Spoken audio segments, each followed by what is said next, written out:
اعوذ باللہ من الشیطان الرجیم بسم اللہ الرحمن الرحیم وبہ نستعین وہو خیر الناصر ومعین۔ جیسا کہ کفن کے احکام کے سلسلے میں مسائل بیان ہو رہے ہیں، آج بھی اسی کے سلسلے میں مسائل بیان ہونا ہے۔ مسئلہ نمبر 581، اگر مرنے والے نے یہ وصیت نہ کی ہو کہ کفن اس کے تہائی مال سے لیا جائے، لیکن اگر اس مال کے وارث چاہیں کہ اس کے اصل مال سے اس کا کفن دیں یا دے دیا جائے، تو ایسی صورت میں اس مال سے صرف واجب کفن ہی دیا جائے گا، اس سے مستحب کفن نہیں نکالا جائے گا۔ اگر وہ کفن اس کے شان کے مطابق نہ ہو تو ایسی صورت میں اس کے اصل مال سے نہ لیں، بلکہ اس طرح اگر کفن معمولی سے زیادہ قیمتی ہو تو اضافی رقم کو میت کے اصل مال سے نہیں لینا چاہیے۔ مثلاً اس مسئلے میں یہ فرما رہے ہیں کہ اگر کوئی شخص مرنے سے پہلے وصیت کر کے نہ جائے کہ جس کو جو کفن دیا جائے گا، یعنی مرنے والے کو جو کفن دیا جائے گا وہ اصل مال سے ہوگا یا اس کے ثلث مال سے ہوگا، یعنی اس کا جو مال تہائی حصہ میت کا ہوتا ہے مرنے کے بعد اس مال سے دیا جائے گا، تو ایسی صورت میں یہ فرما رہے ہیں کہ مرنے والے کا کفن اس کے تہائی مال سے نکالا جائے گا۔ اور جب تہائی مال سے نکالا جائے تو اس میں کوئی شرط نہیں ہے کہ صرف واجب کفن دیا جائے یا مستحب کفن دیا جائے، بلکہ اس کو مستحب اور واجب دونوں کفن دیے جا سکتے ہیں۔ مسئلہ نمبر 582، عورت کے کفن کی ذمہ داری شوہر پر ہے، خواہ عورت اپنا مال بھی رکھتی ہو۔ مثال کے طور پر اگر مرنے والی عورت ایسی عورت کہ جس کے پاس خود کا مال بھی تھا، خود کے پیسے بھی تھے، مرنے کے بعد وہ دنیا میں چھوڑ کے گئی ہے، تو ایسی صورت میں کفن کی ذمہ داری شوہر پر ہوگی، چاہے اس مرنے والی کے پاس اپنا ہی مال کیوں نہ ہو۔ اسی طریقے سے ایسی عورت کہ جس کو طلاق دی جا چکی ہو لیکن ابھی عدت ختم نہ ہوئی ہو، تو ایسی صورت میں پھر بھی شوہر پر واجب ہے کہ عدت ختم ہونے سے پہلے مرنے والی عورت کو کفن دے، یعنی مرد پر واجب ہے کہ جس عورت کو طلاق دی ہے اگر اس کی عدت ختم نہ ہوئی ہو تو اس کا کفن بھی اس مرد پر واجب ہے۔ اگر ایسا شوہر کہ جس کی بیوی مر گئی ہو، اگر اس کا شوہر بالغ نہ ہو یعنی نابالغ ہو یا پھر دیوانہ ہو، پاگل ہو، تو ایسی صورت میں اس کے ولی یعنی اس بچے کے ولی، اس کے سرپرست اور اس پاگل کے ولی اور سرپرست اس کی زوجہ کا کفن دیں گے۔ مسئلہ نمبر 583، میت کو کفن دینا اس کے قرابت داروں پر یعنی رشتہ داروں پر واجب نہیں ہے، گویا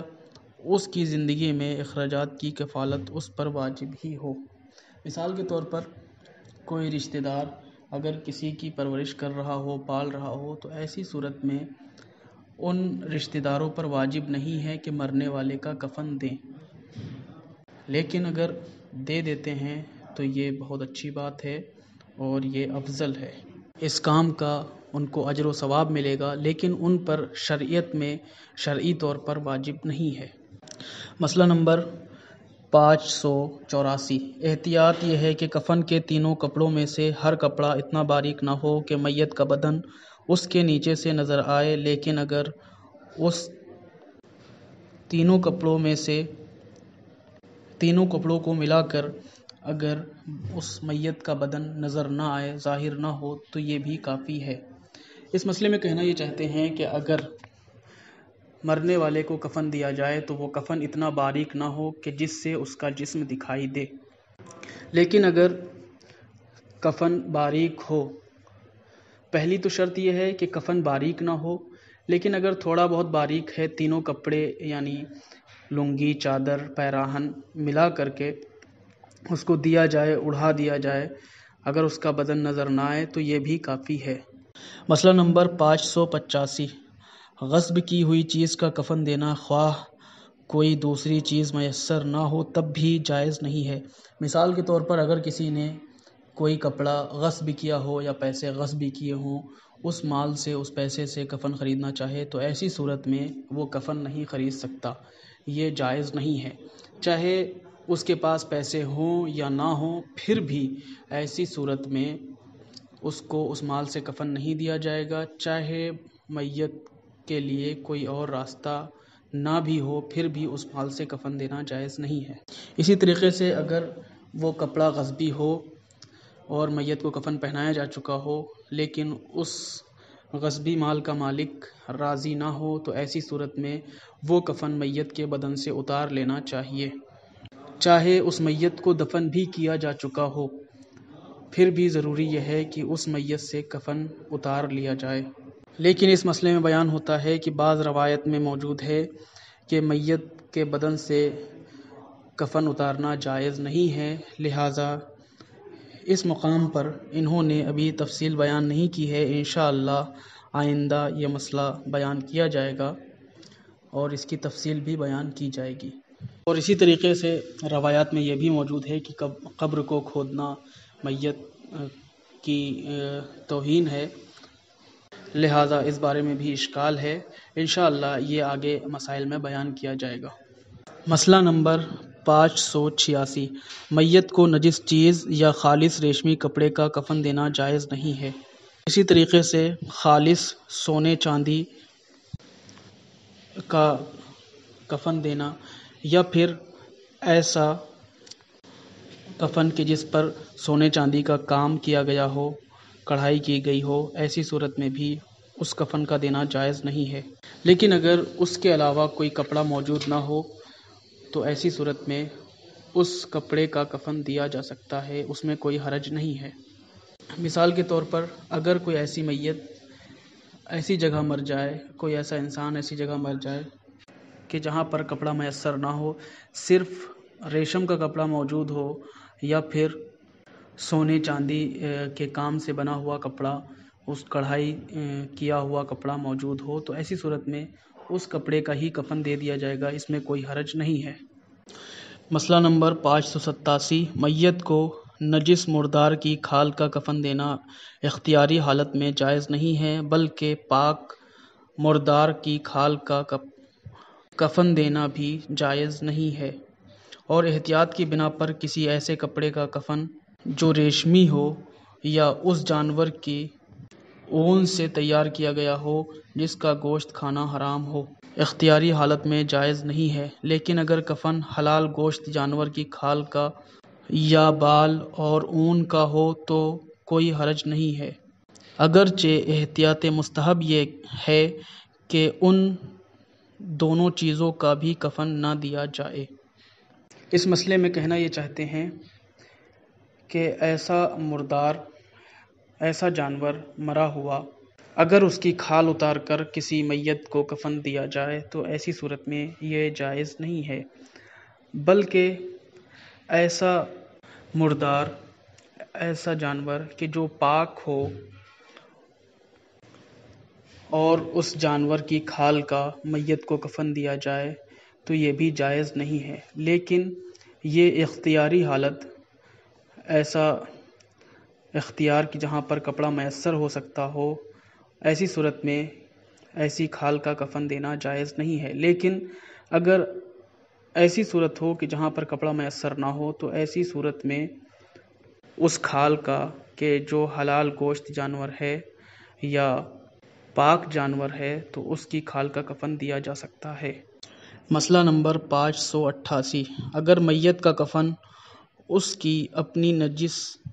یا اپنی نجاست یا دوسری نجاست سے نجس ہو جائے تو ایسی صورت میں اتنے حصے کو دھونا یا اتنے حصے کو کاٹنا اگر کفن کو ضائع ہونا یعنی برباد ہونا شمار نہ ہوتا ہو تو ایسا کرنا ضروری ہے۔ یہ بہت مبتلا بے مسئلہ ہے، یعنی ایسی میت کی جس کو کفن پہنایا جا چکا ہو، اس کے بعد وہ کفن اس کی نجاست سے نجس ہو جائے، یعنی پیشاب وغیرہ نکل جائے یا پیخانہ نکل جائے۔ اکثر ایسا ہوتا ہے، دیکھنے میں ملتا ہے کہ میت کو کفن پہنانے کے بعد اس کے مقام مخرج سے پیخانہ خارج ہو جاتا ہے تو ایسی صورت میں اس کپڑے کو یعنی کفن کو دھونا ضروری ہے، یا پھر اگر دھونا ممکن نہ ہو تو اتنے حصے کو کاٹ کر نکالنا ضروری ہے۔ چاہے میت کو قبر میں ہی اتارا جا چکا ہو، اگر میت کو قبر میں اتار بھی دیا جائے، دفن کرنے سے پہلے اگر پیخانہ یا پیشاب خارج ہو جائے یا میت کے کفن میں کوئی اور باہری نجاست لگ جائے تو ایسی صورت میں اس نجاست کو پاک کرنا ضروری ہے۔ اسی طریقے سے اگر